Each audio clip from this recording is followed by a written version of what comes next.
everyone! Hello mga Mart, mga Parkong Peke. Magandang umaga po sa inyo lahat. Mga Mart, mga Parkong Peke. Di ba ngayon pong araw na ito or sa social media ay mayroong umuuso. Sumisikat ang ngayon marami nagre-react dun kay Maris. Di ba? Kilala niyo ba si Maris? Yung nagsasabi na yung nagsasabi na ano daw ba, saan daw ba nanggaling ang salitang ngani. So ngayon magbibigay po tayo ng reaction tungkol po doon kay Maris na sinasabi po. Ano ba nagpauso ng ngani-ngani na yan ang masungal-ngal? Ngani kayo ng ngani na meron sa ngani.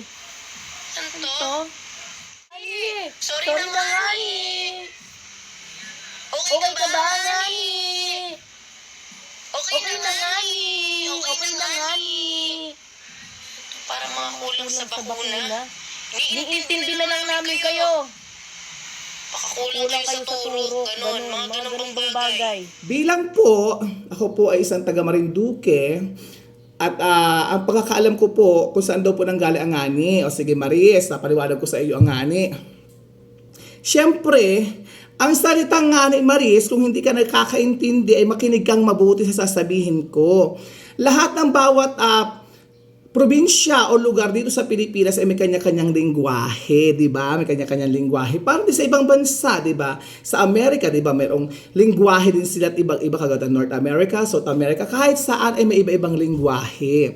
Kung sabihin baga natin, yun ay trademark ng bawat isang probinsya. Hindi lang naman po sa Marinduque yung ngani, kundi din naman po sa Quezon Province, di ba? So yun po ay trademark. Kagaya po dyan sa Norte, di ba? Meron po, doon naman sila may trademark na eka nga doon naman po dito sa Batangas, ala di ba? May kanya-kanyang trademark. At ano ba papakailan mo, anong pakailan mo at pinoproblema mo ang lingwahe na meron ang bawat lugar?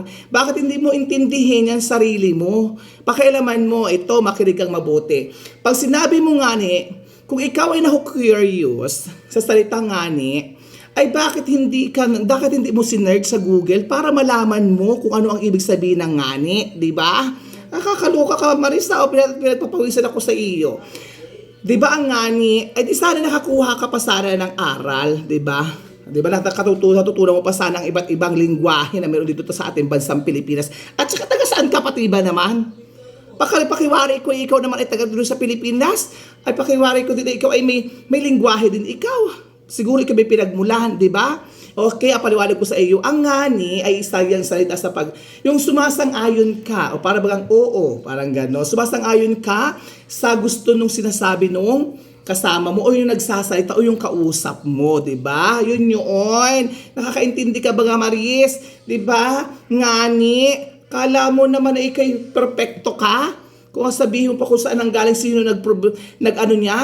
Sino ang invento ng salitang ngani. Siyempre, nag-invento ng salitang ngani ay siyempre yung mga ninuno natin. O, kung wala ka mang ninuno, baka ikay nuno sa punso. Kaya wala ka, baka ikay biyak sa lumabas ka sa kawayan, kaya wala kang ganun, di ba? Siyempre yung mga ninuno natin gumawa ng mga ganun salita, di ba? So ano bang magagawa natin? Gawin talaga.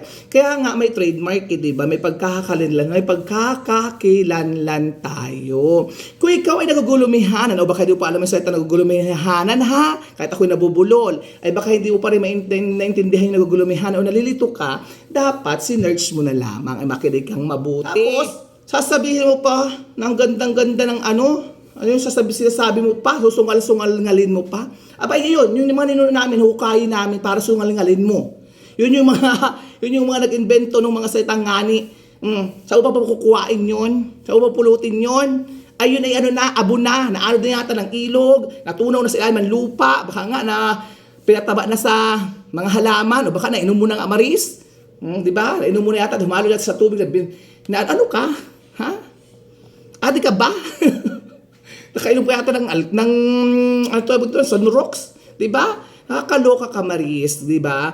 Ako na inisang takita, naku, sinasabi ko sa iyo. Naku, kakaltukan ko yung mattress mo. Naku, sinasabi ko sa iyo. Bubunutin ko lahat o sasabunutan ko lahat ng parte ng katawan mo na may buhok.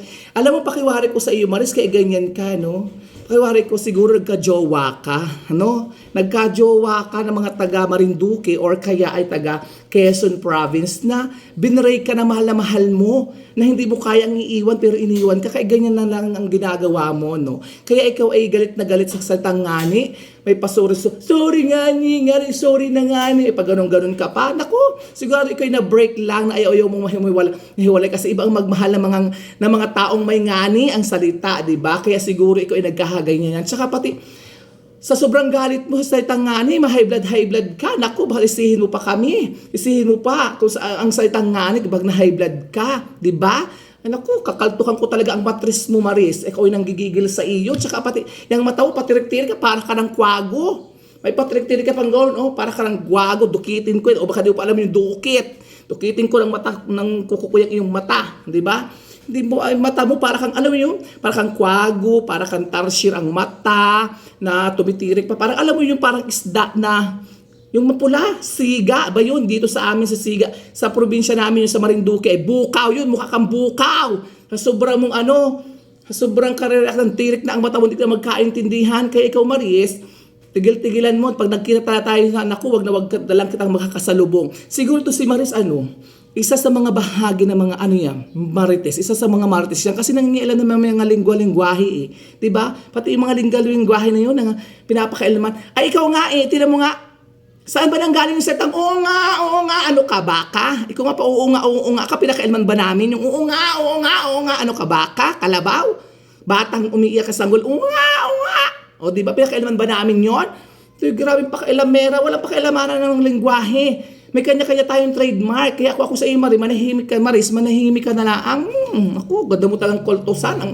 Kung nanggigigil ako sa iyo, ipawis ako. Nagulat ako pagkakita ko sa social media Nainis ako, syempre. Bayang sinilangan ko yun. Ngani na yun. Ay, ako'y nanggigil, nangialam. Diyos ko. Ano pakailan mo dun? Ba't di mo pakailan mo yung buhay mo? At pakailan mo yung sarili mo? Nangingialam ka ng may buhay na may lingwahe na may lingwahe. Ay kung yung buhay mo ay inaayos, parang ikaw ay desperada ka na yata sa buhay mo. Kaya kung ako sa iyo, Maris, umayos ka. Yung salita mo ang oo nga. Paan ka nang galing? Ay para ikaw yata may probinsya din. Hindi pa nga natutunaw yung tae mo dun sa pinagmulan mo na probinsya, nakapunta ka laan ng Maynila, oo nga, pagbalik mo, baka 2 buwan ka lang sa Maynila, nag-uunga ka na, daig mo pa ang baka ko umunga, ay ako'y ginagalit mo na ako. Pag kaltukan ko talaga yung matas mo na yan. Pag nakita-kita ko talaga yan. Kainis. So, di ba, hindi naman po, mga parang peke, wala po tayo namang pakialamanan.